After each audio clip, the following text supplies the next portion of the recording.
আল্লাহর হাবিব সাল্লাল্লাহু আলাইহি ওয়াসাল্লাম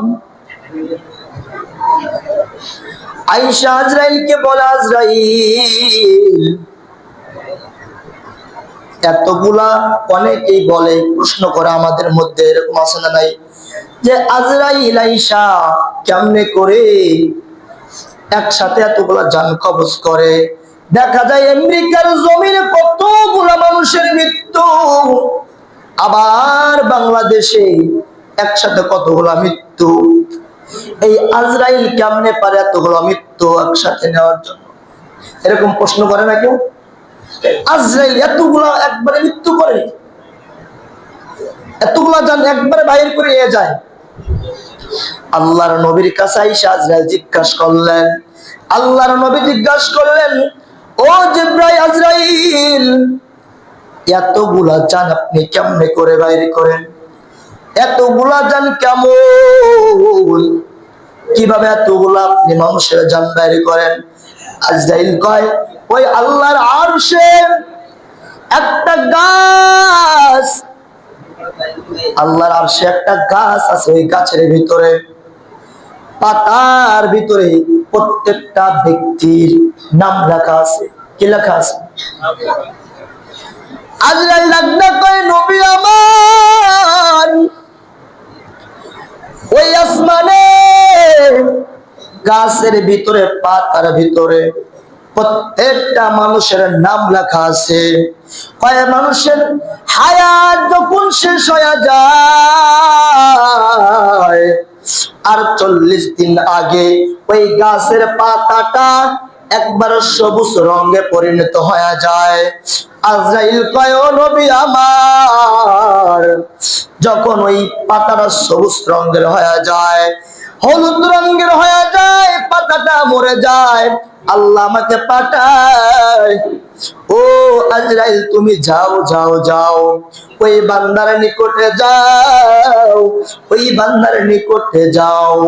40 দিন হায়াত থাকা অবস্থায় আজরাইল ওই ব্যক্তির কাছে চলে আসে। ওই ব্যক্তির কাছে আসার পর আয়েশা জানা দেয়, তোমার আর সময় বাকি আছে 36 দিন, তোমার সময় বাকি আছে আর 5 দিন, 8 দিন, 10 দিন, আনুমানিক ভাব দেয়। যখন এই আজরাইল ওই ব্যক্তির কাছে আসার পর এবার বলে, তোমার সময় নাই, সময় কম। মানুষ যখন মারা যায়, মানুষ দুনিয়া থেকে যাওয়ার আগ মুহূর্তে তার মৃত্যুর আগ পর্যন্ত তার কিছু নমুনা বোঝা যায়, যায় না? যে ব্যক্তি চলে যাবে এই 40 দিনের ভিতরে তার মন মানসিকতা দেখলে বোঝা যায়। আল্লাহর নবী জানায় দেন, আজরাইল নবীরে বলে, নবী আমার, এই আজরাইল মাতার কাছে আয়েশা বলে, তোমার আর সময় নাই। কেমন সময় নাই? তুমি এখন তওবা করে নাও।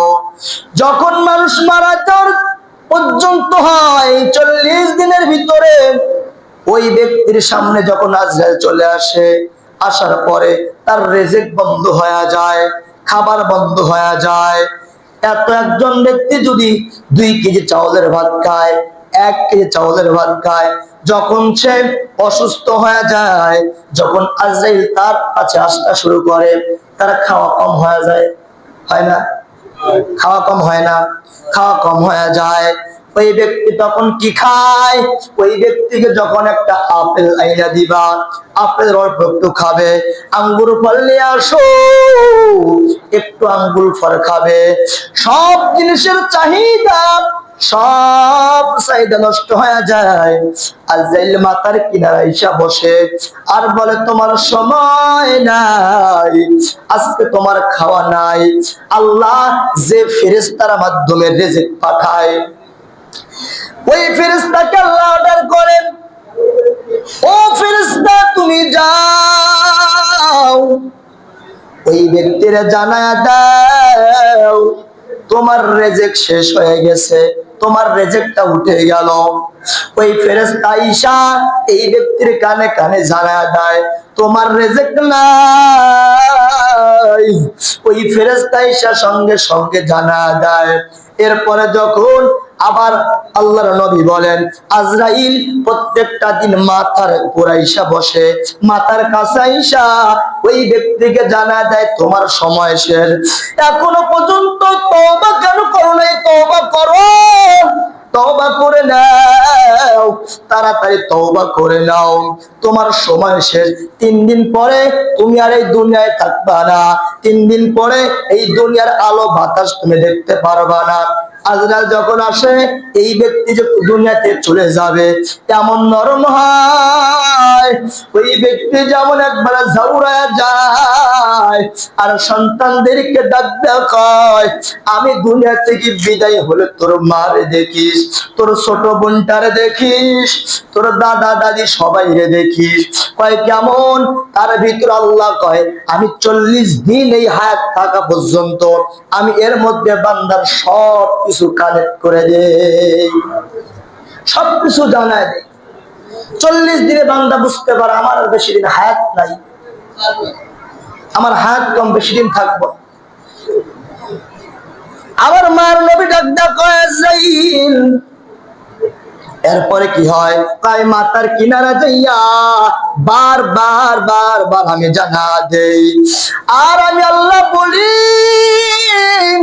তাড়াতাড়ি তওবা কর, তওবা করিয়া এখনো পর্যন্ত গুনাহ মাফ করো। কয় তওবার বদৌলতে কি? কয় একজন ব্যক্তি যদি মৃত্যুর আগ পর্যন্ত তওবা করে, আল্লাহর কাছে তওবা করবে, আমার আল্লাহ বলেন ওই ব্যক্তি যদি পাহাড় পরিমাণ গুনাহ করে ফেলায়, মৃত্যুর আগ পর্যন্ত তওবা যদি করে, আমি আল্লাহ এই ব্যক্তির তওবার বদৌলতে আমি আল্লাহ তার জীবনের সব গুনাহ মাফ করে দিই। আর আজরাইল এসে বুঝতেছেন আর বারবার এলাও যদি সে নেককার বান্দা হয় আল্লাহ অর্ডার করবে ওই যে পাতাটা যখন আসমানের ওই গাছের পাতাটা যখন নাম লেখা থাকবে ওই পাতাটা আস্তে আস্তে 40 দিনের মধ্যে একদম একদম হলুদ হয়ে যায়। আল্লাহ জানা দেন ব্যক্তির যখন হায়াতের পুঁজি শেষ ওই মুহূর্তে আজরাইলের সামনে এসে পাতাটা হাজির হয়ে যায়, পাতাটা হাজির হয়ে যায়। পাতা হাজির হওয়ার পর আবার আজরাইল আইসা ওই ব্যক্তির সামনে হাজির হয়ে যায়। কারো মৃত্যু হয় দুপুর বেলায়, আবার কারো মৃত্যু রাত্রের বেলায়। যদি সেই মানুওয়ালা মৃত্যু হয় ওই ব্যক্তি ডাক্তার কয়ের সন্তান আমি যদি মাগরিবের পর মারা যাই আমার লাশটা যেন এশার আগেই জানাজার হয়ে যায়। ওই ব্যক্তি বুঝতে পারে ইমানের হালত। আল্লাহ ডাক দেয়া কয় ও আজরাইল আসো, তাড়াতাড়ি আমার কাছে আসো। আল্লাহ বলবে ইমানদারের মৃত্যু কেমন? আল্লাহ কয় একটা সাদা রুমাল দিবে। আজরাইলের হাতে একটা সাদা রুমাল দেয়, সাদা রুমাল দিয়া রায়হান নামক একটা জায়গায় থেকে সুগন্ধ সেন আতরের মতো ঘ্রাণ দেয়। কয় এটা নিয়ে যাও, এই আতরের সেন্টটাই ঘেরান টানিয়া এই রায়হান নামের খুশবু টানিয়া আমার নেককার বান্দার সামনে যাইবা। নেককার বান্দার সামনে যাইয়া এই সাদা রুমালটা দিয়া তার মুখের কাছে নিয়ে যাবেন। সে বুঝবে না। কয় কেমন বুঝবে না? কয় কেমন বুঝবে না? বাচ্চা যদি কান্না করে একটা বাচ্চারে টিকা দেওয়ার জন্য নিয়ে গেলে বাচ্চারে যখন শুই দেওয়া হয় বাচ্চারা কান্না করে, এরপর বলা হয় তোমাকে একটা রুটি দেওয়া হবে, একটা খেলনা দেওয়া হবে, বাচ্চার কান্না বন্ধ হয়। হয়। আল্লাহর মদিনার নবী বলা জানা যায়, আজরাইলকে যখন এই রুমালটা দেয়, নেককার বান্দার সামনে যা ধরে, বাচ্চা যেমন কোলে ঘুমায়, দুধ পান করতে করতে মায়ের গর্ভে যখন ঘুমায়, আল্লাহ পাক জানা যায়, ও আজরাইল, ওই বাচ্চা দুধ পান করতে করতে যেমন ঘুমায়, আমার নেককার বান্দার সামনে সাদা রুমালটা ধরবা, ওই ব্যক্তি যেন এইরকম ঘুমের মতো আমার কাছে আসিস। কয় বাঁচার কোন উপায় নাই, এক মুহূর্ত বাঁচবে না। মদিনার নবী জানায়, ও আজরাইল কেমন তার মৃত্যু? আজরাইলকে যখন আমার নবী প্রশ্ন করলেন, আজরাইল বলে, ও নবী আমার, আপনার সামনে যে একটা পাত্র দেওয়া হয়, একটা পেয়ালা দেওয়া হয়, এই পেয়ালার ভিতরে যে অসংখ্য পিঁপড়া রাখা হয়। কি রাখা হয়? কারণ অনেকের মন্তব্য, আজরাইল তো একজন, কিন্তু আমেরিকায় তো মারতেছে, আবার বাংলার জমিনে মারতেছে, ভারতে মারতেছে, এত একসাথে কেন হঠাৎ মৃত্যু হয়? আমার নবী যখন এই প্রশ্নটা আজরাইলকে করলেন, আজরাইল ডাক দেয়া কয়, নবী, আপনার সামনে যদি একটা পাত্র রাখা হয়, এই পাত্রের ভিতরে অসংখ্য পিঁপড়া রাখা হয়, আপনি বলেন, যদি আপনার মনটা চায় প্রত্যেকটা পিঁপড়াকে আপনি মারতে পারবেন কি পারবেন না? বলেন, মারা সম্ভব নাকি? আর যদি আপনি চান ওই পিঁপড়া একটাও মারতে পারবেন? আজরাইল কয়, ও নবী আমার, আমার কাছে একটা পাত্রের মতো জিনিস, আমি প্রত্যেকটা মাখলুকের চেহারা আমি দেখতে পাই, প্রত্যেকটা মাখলুকের চেহারা আমার সামনে এসে হাজির হয়ে থাকে। আমি আল্লাহর হুকুম পাইয়া, ওই গাছের পাতাটা পাইয়া, আমি ওই দাঁড়ে দাঁড়ে তাড়াতাড়ি আমি ঝালিয়া ওই ব্যক্তির জানটা কবজ করে নেই। আর বলে, কেমন মৃত্যু? নেককার আর বেঈমানের মৃত্যু কেমন? আল্লাহ কয়, ইয়া আইয়াতুহান নাফসুল মুতমাইন্না ইরজিই ইলা রাব্বিকি রাদিয়াতাম মারদিয়া ফাদখুলি ফি ইবাদি ওয়াদখুলি জান্নাতি। আল্লাহ জানা যায় নেককার মৃত্যু, নেককার ব্যক্তিরা জান্নাতি হয়ে যায়, নেককার ব্যক্তিদেরকে জান্নাতের দিকে নিয়ে যাওয়া হয়। আর যারা বেঈমান, যাদের মৃত্যু ভালো হয় না, কয় কেমন হয়? একটা বকরি যদি জীবিত থাকে, এই বকরিরে যদি জীবিত অবস্থায় চামড়াগুলো ছলানো হয়, চামড়াগুলো ছলানো হয়, কয় যেমন কষ্ট, এই বকরি যেমন কষ্ট হয়, কয় একজন নাফরমানের মৃত্যু জান কবজ করতে এই বকরির চামড়া ছেলানোর থেকেও বেশি হয়ে যায়। আর এইটা আল্লাহ তাআলা বলেন সঙ্গে সঙ্গে, ও সম্মানিত মুসল্লি কেরাম, আল্লাহ জানায় দেন, এই কারণে কারা যখন আলাদা হয় আর বেঈমানরা যখন আলাদা হয়, আমি আল্লাহ ওই মুহূর্তের সময় জানা দেই, ওদের আমল, ওদের গুনাহগার গুলা ওদের কাছে ভাগ করে দেওয়া লাগে, ভাগ করে দেওয়া যায়। ভাইরা আমার, কেমন সাদা মৃত্যু? আল্লাহর নবী কয়, ও আজরাইল, এই ব্যক্তিদের মধ্যে জান কবজ তুমি করতে চাও কেমন হয়? আল্লাহ যখনই ফালা দেয় আর আমি আজরাইল যাইয়া সঙ্গে সঙ্গে তারা জানটা কবজ করে নেয়, 1 মিনিট সময় নাই। আল্লাহর বান্দা, এই আল্লাহ বলে, নেককারদের যখন আলাদা করে দিবে আর বেঈমানদের যখন আলাদা করে দিবে, আল্লাহ যখন বলবেন, এই যে নামাজ, এই নামাজের পরে ওই সময়ের মধ্যে আল্লাহ আরজি করবে, আমি কি আল্লাহ তোমাকে প্রত্যেকবার ডাক দেই নাই? আমি কি আল্লাহ তোমাকে প্রত্যেকবার নামাজের আদেশ দেই নাই? কারণ আমি আল্লাহ এত সুযোগ দিছি, বান্দা যখন রাত্রে বেলায় তুমি ওইটা তাহাজ্জুদের মুসল্লায় দাঁড়াও, চাও, আমি আল্লাহকে যদি ডাকো, আমি আল্লাহ ওই মুহূর্তের সময় আমি সপ্তম আসমান থেকে আইসা, আমি আল্লাহ প্রথম আসমানে এসে হাজির হই আর বলি, ওরে বান্দা কে আছো গুনাহগার, আমার কাছে তওবা করো, আমি তোর তওবা কবুল করিয়া আমি তোমার জীবনের সব গুনাহ মাফ করে দেই। বান্দা কে আছো অভাবে, আমি আল্লাহর কাছে ডাকো, আমি আল্লাহ তোমার অভাব পূরণ করে দিব।